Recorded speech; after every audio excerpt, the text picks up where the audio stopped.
Michelle, why did you have me turned away? What are you talking about? I had an important family meeting for the wedding today, and I just asked the staff not to let strangers into the venue.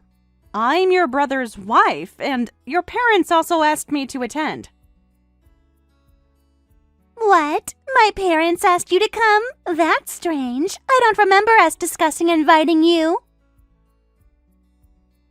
Because you walked right past me in the lobby, didn't you? You looked directly at me.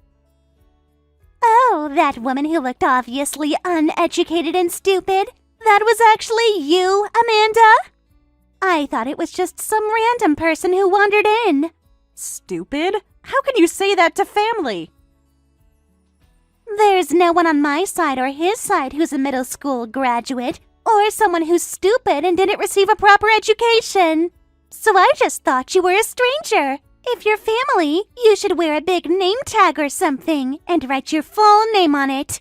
There's no way I could do that. It's a venue with a dress code. And that's incredibly insulting. Of course, it's a top-tier restaurant that he and I picked out. Did you really think a middle school graduate could get into a top-tier restaurant? They have standards, you know. You probably don't know anything about manners anyway, right? Like which fork to use for which course, or how to properly address the sommelier.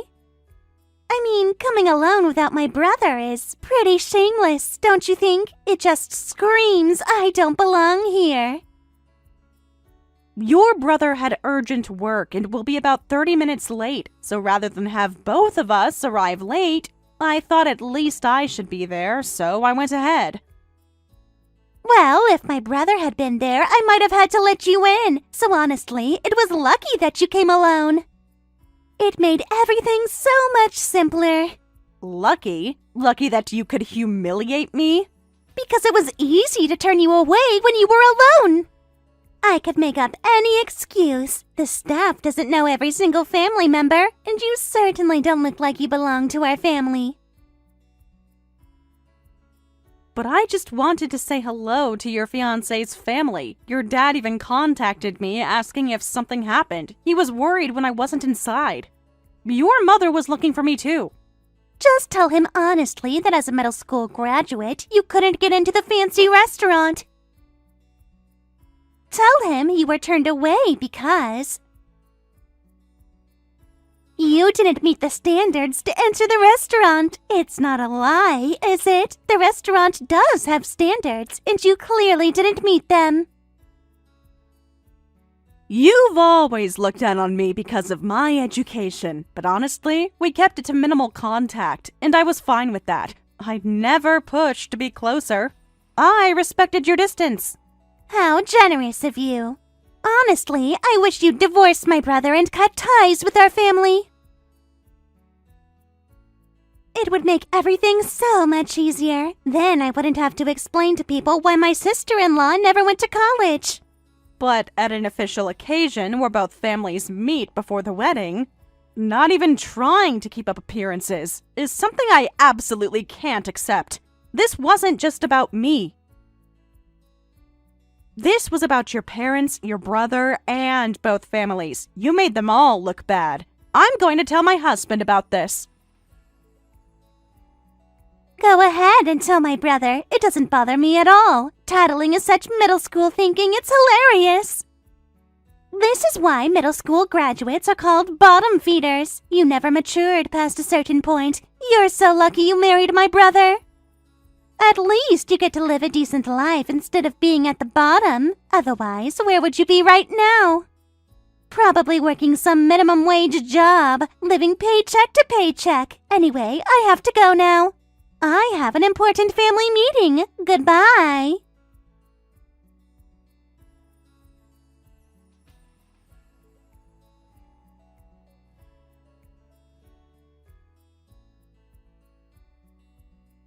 Nice to meet you. I'm Steven, Michelle's fiancé.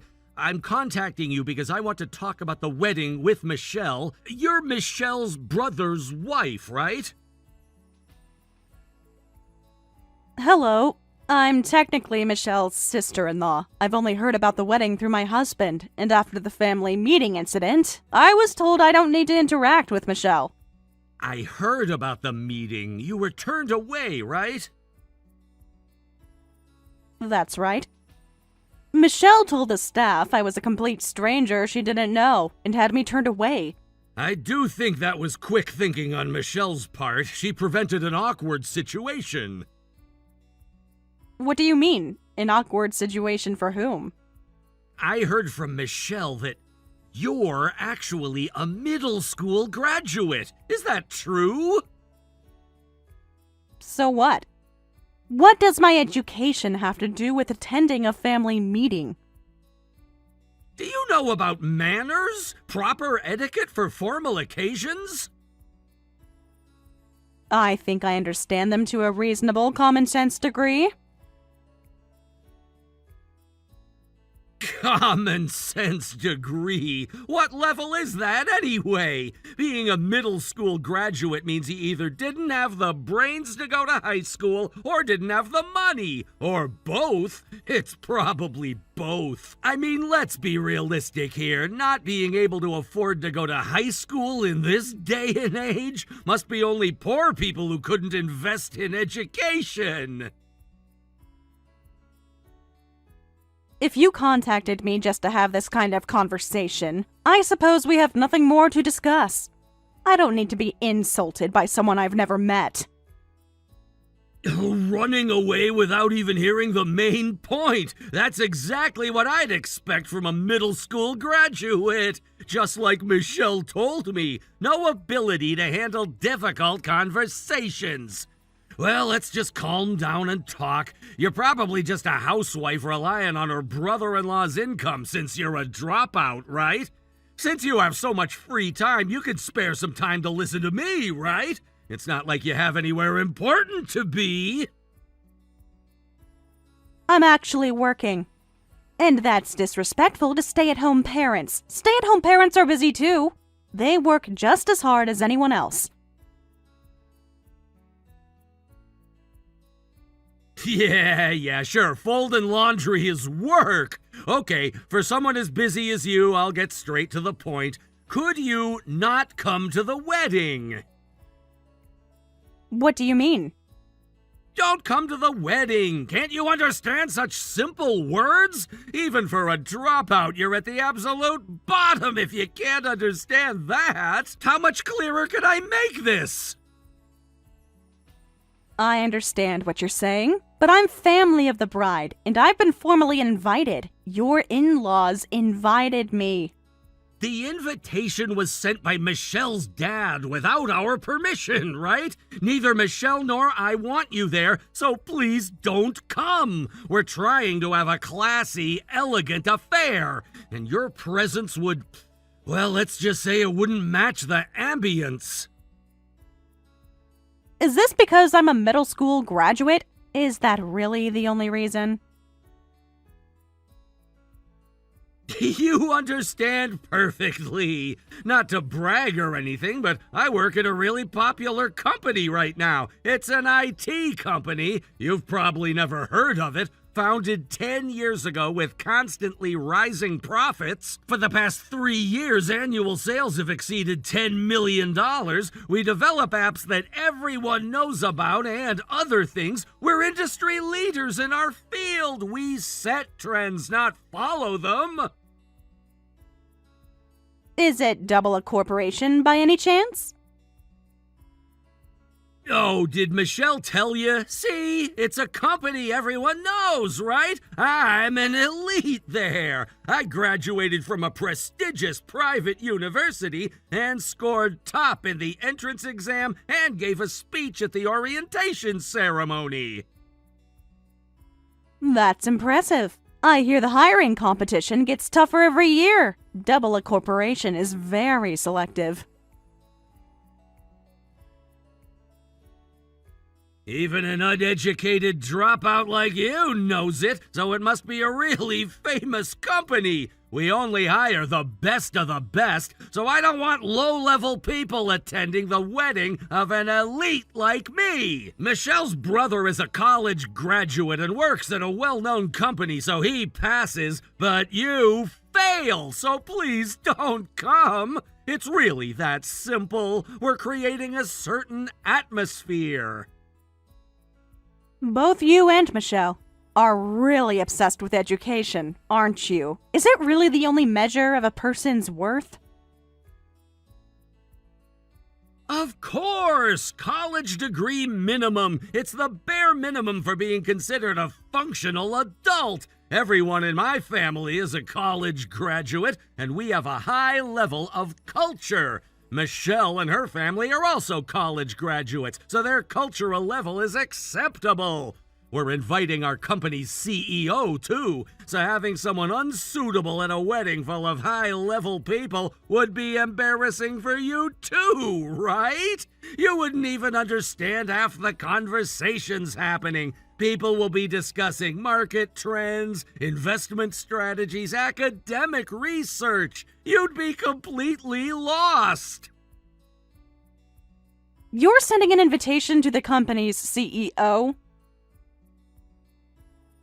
I asked through my supervisor to have the CEO attend. I'm a valuable asset to the company, and considering my future potential, they'll definitely attend.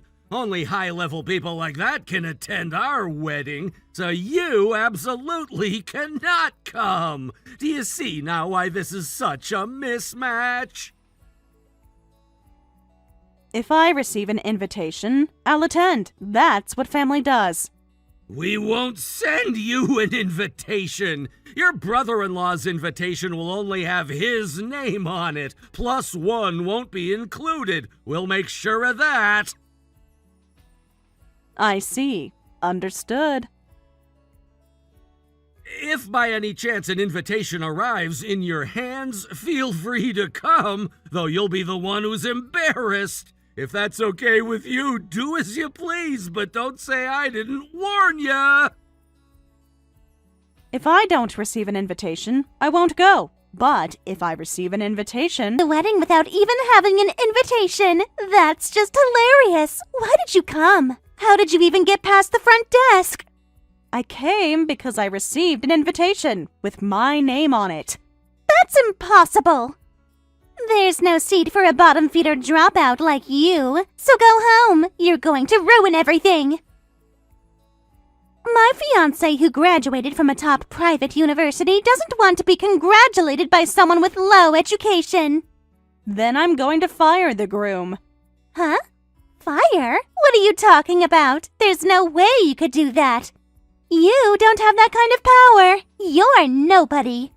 Why couldn't I do that? What makes you think I don't have that authority? You're just an ordinary person, and on top of that, a middle school graduate with no abilities could never affect Steven's employment. I told you, didn't I, that I received an invitation. A very specific kind of invitation. No, we didn't send you an invitation. We made sure of that. But I did receive one. From your future husband, through his supervisor. Huh? Through his supervisor? But the only person Steven sent an invitation that way should only be the CEO of Double A. Wait, no. Actually, I am the CEO of Double A. Co-CEO, to be precise. That's impossible! You're lying! This is some kind of sick joke! Actually, there's me and one other person, a co-founder. It's a company I started with a friend. You're Steven's company's CEO? The 2 A's in Double A are from mine and my friend's initials. My name starts with A, and my friend's last name starts with A, so I'm the CEO of his company. Or rather, he's an employee at my company. I never heard about this. You never told anyone. This has to be a lie. I only realized this the other day when I texted with Steven. You see, Michelle, you never told Steven anything about me, did you? You only told him I was unemployed and a housewife dependent on my husband's income, right? So he believed that too. He had no reason to question it. But I never heard you were running a company. I told him your name and everything. He gave a speech at orientation, so he should know what the CEO looks like. I was turned away at the family meeting, so I never met Steven, so we remained unaware of each other. Besides, I still use my maiden name at work. My legal name changed when I married, but professionally, I kept my original name. Both you and Steven seem like education supremacists. So you probably couldn't believe a middle school graduate could be a CEO. The idea probably never even crossed your minds. So you really are Steven's company's CEO? You'll really fire him? Please, you can't do that! But I have that authority. As co-CEO, I have full authority over hiring and firing. There wasn't even a seat prepared for me. And my husband is beyond angry. He's appalled. So we're leaving without attending. I wanted to at least give you a wedding gift. But the bit of congratulatory feelings I had left have all dried up. I can't celebrate something where I'm not welcome. Wait! Please wait! I never imagined you were the company's CEO! Because I'm a middle school graduate, right? That's why you never imagined it. But I had something I wanted to do. So, after graduating middle school, I went into society to learn various things, studied business management through real-world experience, and now I'm realizing everything I wanted to do at my own company. Together with my friend and colleagues who've been with me since we founded it, I also have a wonderful husband who understands and supports my work. Your parents support me too. They've always been proud of what I've accomplished. Mom and Dad knew you were the CEO? They never said anything. Why didn't they tell me? Of course, I properly explained my work when I got married. It's important to be honest with family. So only Steven and I didn't know? Everyone else knew but us? This is humiliating! As for what happens next, my husband says we can't overlook this, so both he and I will only have the bare minimum contact with you two from now on. Huh? Bare minimum? What does that mean? Well, Amanda, please respond to my texts. Please talk to me. This is my once-in-a-lifetime request. I'll do anything. Just please respond. A once-in-a-lifetime request can only be used once in a lifetime, so keep that in mind. Use it wisely. Amanda, I sincerely apologize for all my rudeness up until now. I hope we can get along even better as family from now on. Please forgive me, and I look forward to our continued relationship. I was wrong about everything. What's this about? Sending me a form letter message like this? What do you want from me? This doesn't sound sincere at all. Please reconsider firing Steven, and please tell Mom and Dad that I apologized to you, and you forgave me. Please, I'm begging you. The firing is already decided and can't be reversed, and I won't lie to your parents, so I decline. I'm not going to misrepresent the situation. Please, Mom and Dad told me they're cutting me off and won't let me set foot in the house again. They said I embarrassed the family. They said they raised me better than this. So, without their financial support for the wedding, that must be tough. You must be in a difficult position now. Huh? How do you know about that? I heard from my husband. He talks to your parents regularly. You and your husband have no savings, but you had too much pride and booked a venue beyond your means. You thought you'd manage with the wedding gifts, but the numbers didn't work out, right? Because you left! You ruined everything! My brother left too, and when Steven's relatives found out I hadn't prepared a seat for you, and that you were Steven's company's CEO, not only did they all shun me, But the other people from Steven's company we invited also left, saying if the CEO wasn't attending, they'd defer to you. They followed you out like you were royalty. It was so embarrassing. So, you didn't receive as many wedding gifts as expected? That's unfortunate. Almost everyone left, and it wasn't even a proper ceremony. The venue was half empty. Other people also refused the gifts because Mom, Dad, and Steven's parents turned them down, so it all became our burden. We are stuck paying for everything. We don't have any savings. We're drowning in debt.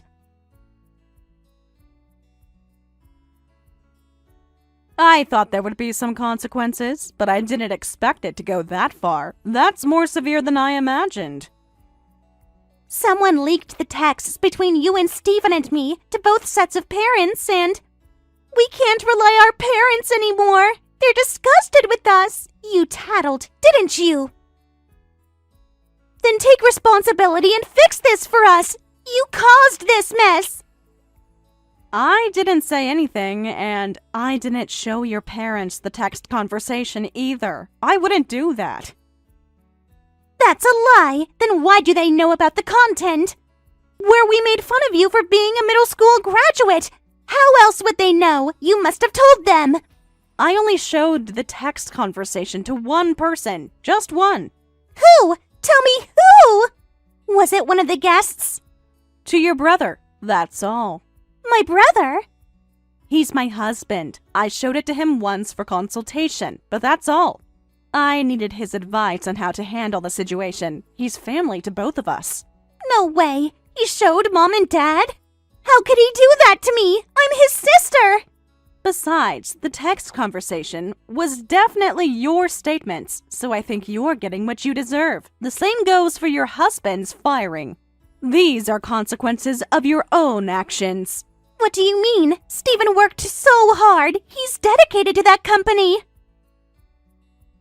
It's true he was expected enough to give a speech at orientation when he joined, but over the past 5 years, his work attitude has become increasingly arrogant, affecting those around him to a problematic degree, so he's been on our watch list for a while.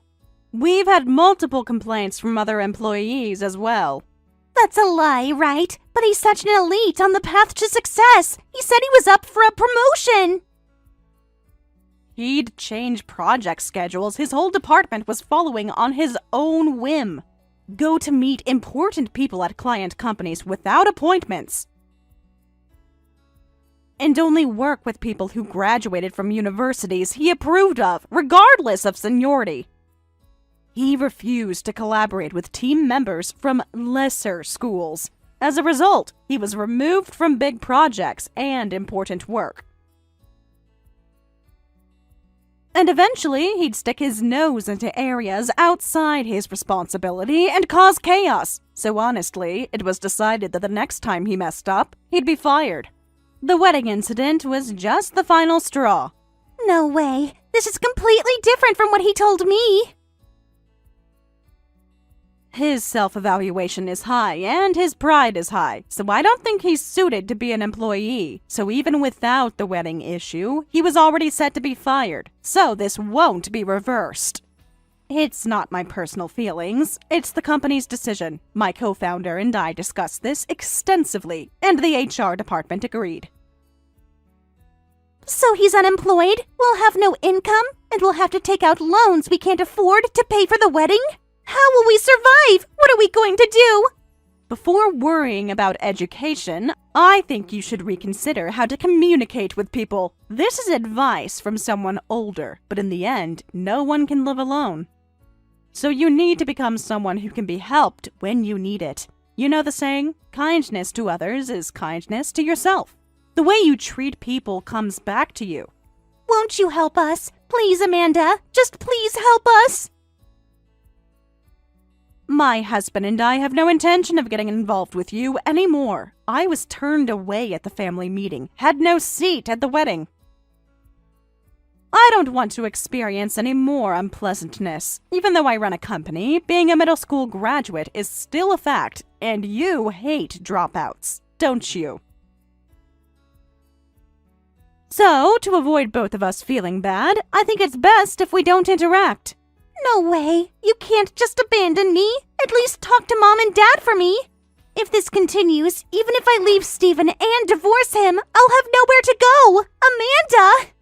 This is my once-in-a-lifetime request! Married couple, my sister-in-law and her husband, couldn't sustain their lifestyle, and now they're both working multiple part-time jobs to make ends meet. Michelle is considering divorce and has tried multiple times to negotiate with her in-laws, hoping to return to her parents' home, but turned away every time.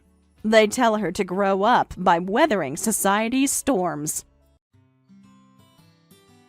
Thank you for watching all the way until the end. If you felt good after watching this video, please like the video. If not, please leave a comment and give us your feedback. Also, don't forget to subscribe. Your comments and likes help this channel grow. We hope you enjoy our other stories as well.